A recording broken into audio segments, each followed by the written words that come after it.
I found this next piece of news pretty interesting.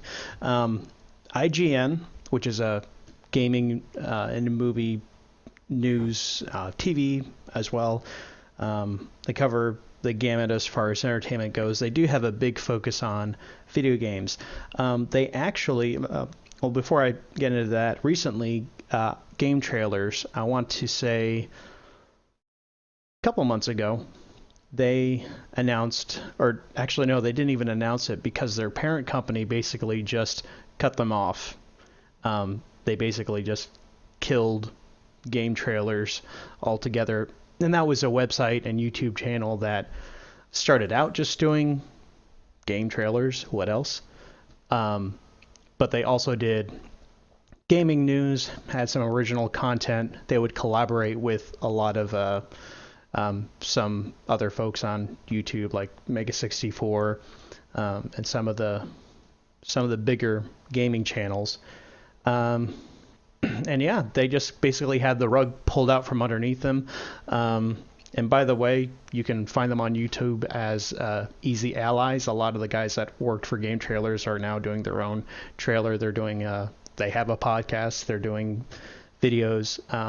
And I'd recommend checking them out. They're pretty good from what I've seen. But yeah, onto the actual story. IGN has acquired Game Trailers, and they're basically just going to do with it what it was originally designed for, just to, showcase game trailers.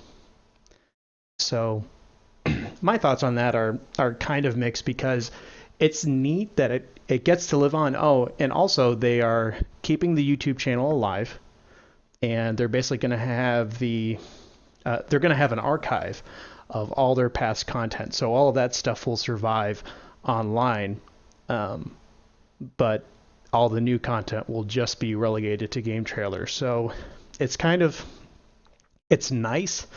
It's not saving game trailers by how some of us might have known it over the years, by any means, but it is kind of nice that they're keeping it alive, keeping the archive up. What did you think of that? Um, I think that's honestly like a really cool thing for IGN to do, especially with something that like they weren't even associated with. And I didn't know that they got dropped. I thought they were just like they didn't have enough viewers or subscribers that they were dropping or something. To hear that they got dropped, that kind of sucks. But to hear that IGN is gonna go ahead and do that, and not fully reviving game trailers, but like just keeping it going. And they're also going to keep all of the original videos. I think that's just a really cool thing for them to do. Um, I personally haven't had a whole lot of history with game trailers before. Um, I saw their little announcement video of IGN going ahead and picking them up. But from what I've seen, they look pretty okay. I saw that, like Steven said, they've got podcasts, they have other videos on their newer channel, and they also do a couple of like Let's Plays or walkthroughs from what it looked like. So, you know, I thought that was pretty cool. Yeah, it's kind of a silver lining in an otherwise dark cloud.